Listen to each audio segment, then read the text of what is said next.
गुरु navigator मासिक नियोजन application असे इन्स्टॉल करा आणि अगदी सोप्या पद्धतीने वापरायला शिका. व्हिडिओ स्किप करू नका, शेवटपर्यंत पहा. अत्यंत बारकावे मी यामध्ये आपल्याला सांगितलेले आहेत. एखादा टॅब ओपन होत नसेल तर काय करायचं हेही मी सांगितलेलं आहे. तर सर्वप्रथम आपल्याला व्हॉट्सअपवरती अशी एक लिंक येईल. त्या लिंकवरती जाऊन आपल्याला पहिल्यांदा क्लिक करायचं आहे. क्लिक केल्यानंतर गुरु नेव्हिगेटर इन्स्ट्रक्टर हे ॲप्लिकेशन इन्स्टॉल करण्यासाठी येईल. इन्स्टॉल बटनावरती क्लिक करा. 1 ते 1.5 मिनटाचा वेळ इथं लागू शकतो. तालुका स्तरावरती हे ॲप्लिकेशन कसं वापरायचं याचं प्रशिक्षण झालेलं आहे. लवकरच सर्व शिक्षकांनी हे ॲप्लिकेशन इन्स्टॉल करून वापरायचं आहे. अगदी सोप्या पद्धती सांगितलेल्या आहेत. ओपन या बटनावरती क्लिक करा.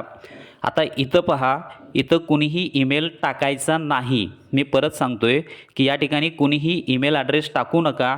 ईमेल ॲड्रेस टाकून हे ॲप्लिकेशन ओपन होत नाही.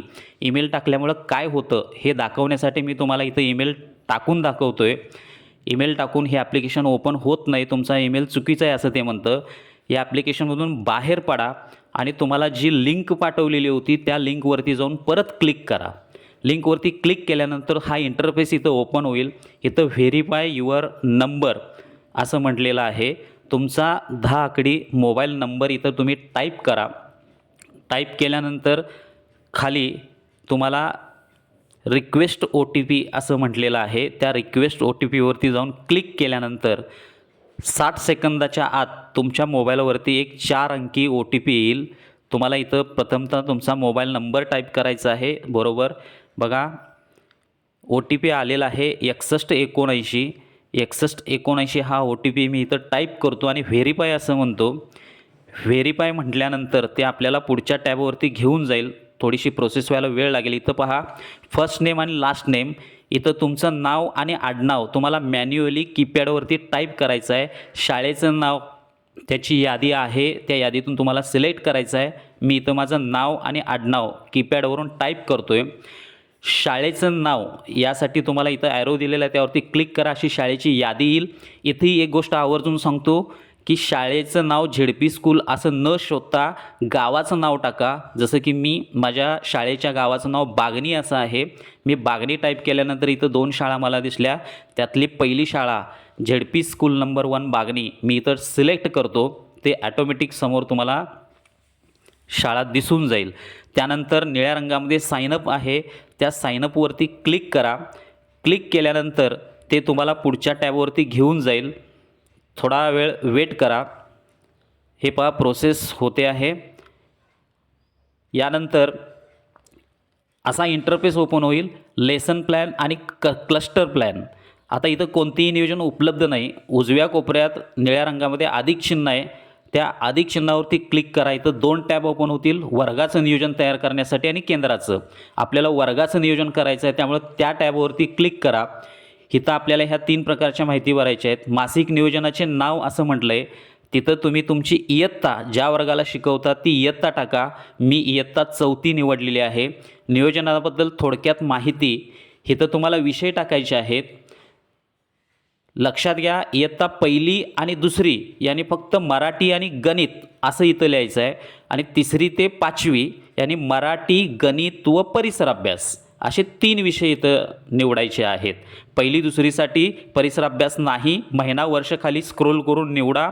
मी फेब्रुवारी 2026चं मासिक नियोजन करण्यासाठी घेतलेलं आहे, मी तिथं निवडलेलं आहे. आणि निश्चित करा. या निळ्या टॅबवरती क्लिक केल्यानंतर ते आपल्याला पुढच्या टॅबवर घेऊन जाईल. इथं K12IND असा कोड येईल. त्याच्यापुढे एक ॲरो दिलेला आहे, त्या ॲरोवरती जाऊन क्लिक करा. इथं तुम्हाला 3 विषय दिसतात बघा, गणित, मराठी आणि EVS, जे आपण अगोदर टाईप केले होते. 1ली आणि 2री यांनासुद्धा हे 3 विषय दिसतील, EVS सुद्धा दिसेल, पण घाबरून जायचं काही हरकत नाही. आपल्याला फक्त मराठी आणि गणित या विषयाचंच नियोजन करायचं आहे. तर पहिल्यांदा गणित या टॅबवरती जाऊन क्लिक करा.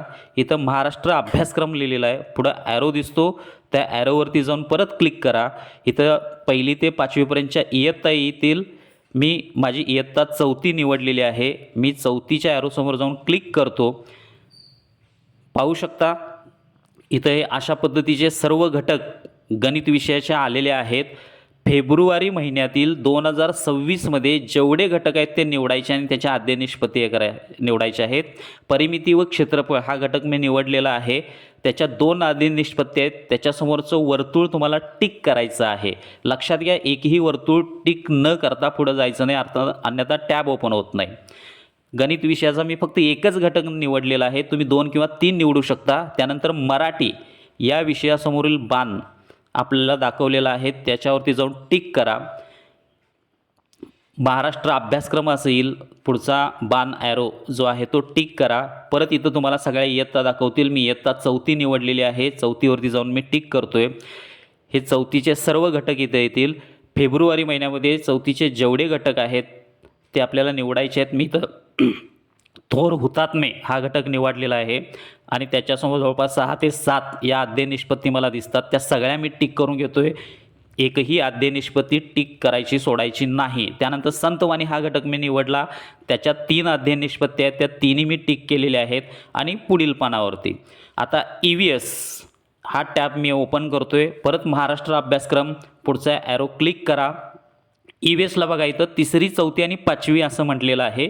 पहिली आणि दुसरी इयत्ता येत नाही, जे मी अगोदर तुम्हाला सांगितलं होतं. मी इथं माझी 4थी इयत्ता निवडलेली आहे आणि फेब्रुवारी महिन्यातला जो अभ्यासक्रम आहे तो घटक मी निवडतोय. नैसर्गिक आपत्ती एकच आद्य निष्पत्ती आहे. मी त्याच्यासमोर जाऊन टिक केलेला आहे. आणि आपण परिसर धोक्यात घालत आहोत का हा दुसरा घटक मी निवडतोय. तिथंही एकच निष्पत्ती आहे. पुढील विषय किंवा इयत्ता जोडा असं म्हटलेलं आहे. तिथं मी क्लिक केलं.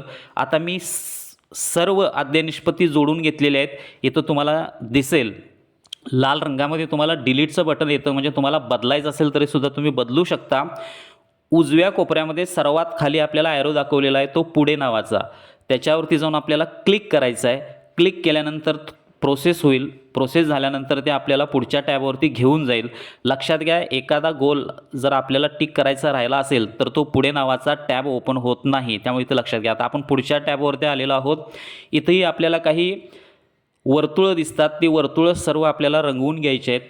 त्याच्यावरती फक्त आपल्याला टच करायचं आहे. बघा, ही वर्तुळं अशा पद्धतीची काळी होतात. जेवढी वर्तुळं आपल्याला दिसतात ती सर्व वर्तुळं या ठिकाणी तो ॲरो ओपन करून आपल्याला काळी करून घ्यायची आहेत, ती रंगवून घ्यायची आहेत. यातलं एक जरी वर्तुळ टिक करायचं राहिलं, रंगवायचं राहिलं, तर पुढे नावाचा उजव्या कोपऱ्यातला टॅब ओपन होत नाही. अगदी शेवटपर्यंत सगळी वर्तुळं या ठिकाणी टिक करून घ्या आणि उजव्या कोपऱ्यामध्ये पुढे नावाचा टॅब आहे त्या टॅबवरती जाऊन आपल्याला क्लिक करायचं आहे. बघा, भरपूर माहिती आहे.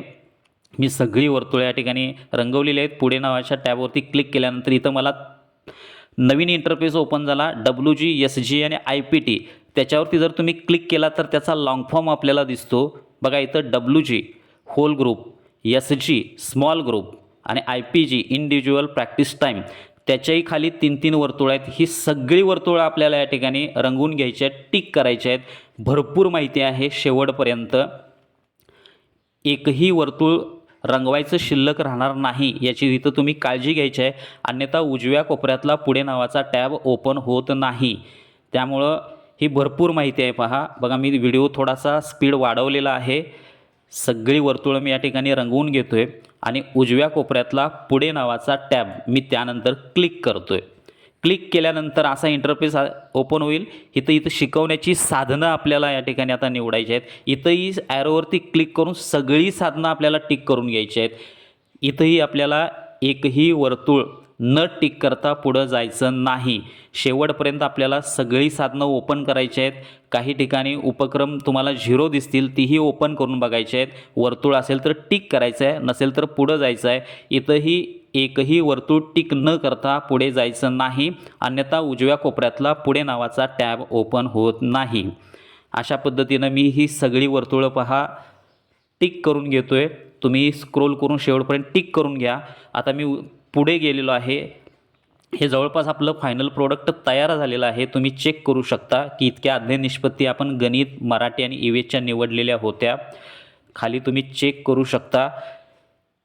यामध्ये जिथं जिथं संसाधनं उपलब्ध आहेत तिथं अशा हिरव्या रंगाचे आपल्याला 4 टॅब दिसतात गोलमध्ये. त्याच्यावरती जर जाऊन तुम्ही क्लिक केलात तर पहा, क्लिक केल्यानंतर इथं विद्यार्थ्यांसाठी कृतीपत्रिका येते. ती तुम्ही उघडून पाहू शकता किंवा डाउनलोडसुद्धा करू शकता. मी इथं उघडून पाहिलेली आहे. ही अशी कृतीपत्रिका, म्हणजे थोडक्यात मुलांच्यासाठी हा एक प्रकारचा स्वाध्याय आहे, मूल्यमापन आहे. ही PDF तुम्हाला डाउनलोड करता येते, त्याची प्रिंटसुद्धा तुम्हाला काढता येते. असे प्रत्येकाची तुम्ही पाहू शकता. अर्थात जिथं जिथं संसाधनं उपलब्ध आहेत तिथं तिथं तुम्हाला अशा पद्धतीची PDF, अशा पद्धतीची कृतीपत्रिका दिसेल. हे आपलं फायनल प्रोडक्ट तयार झालेलं आहे. वरती उजव्या कोपऱ्यामध्ये डाउनलोड म्हणलेलं आहे, तिथं डाउनलोड करा आणि ही मासिक अध्ययन निष्पत्ती तयार झालेली आहे. माहिती कशी वाटली कमेंट करा आणि चॅनलला सबस्क्राईब करायला विसरू नका.